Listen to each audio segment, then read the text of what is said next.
আমি 33 বছর রাজনীতি করি। আমি নন্দীগ্রামে প্রথম এসেছিলাম 2003 সালে। মোরাম রাস্তা ছিল গোকুলনগর, দেখালির কাঠের ব্রিজ ছিল। গোকুলনগর গোবিন্দজিউ হাই স্কুলে এসেছিলাম। এখানে সাধন তেওয়ারি মিটিং ডেকেছিল। আমি অনেক সবাই বলি, আজকে আমার স্মরণ করলাম। 175 জনের মিটিং হয়েছিল, যুবর মিটিং। সেই 2003, আজকে 2025, অর্ধেক পেরিয়ে গেছে। আমার সঙ্গে নন্দীগ্রামের যে সম্পর্ক, এখন যে হালি নেতা বেরিয়েছে না, এদের যা বয়স, তার থেকেও বেশি দিনের সম্পর্ক আমার নন্দীগ্রামের সঙ্গে। আপনারা হিন্দু মুসলমান করে 21-এ আমার কিছু ভোট কমিয়েছেন।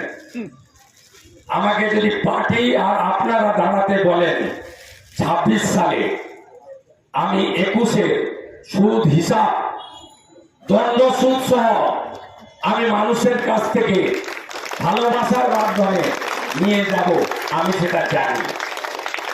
আচ্ছা, আমাকে আপনি নড়াতে পারবেন না। আপনি ভোট বন্ধ করুন। কালীচরণপুর এবং শ্রীপুরে ভোটের দিন বিকালে যখন আপনারা জিতবেন, আমার যত কাজ থাকুক, আমি আপনাদের সামনে লাড্ডু ঝুড়ি নিয়ে থাকবো।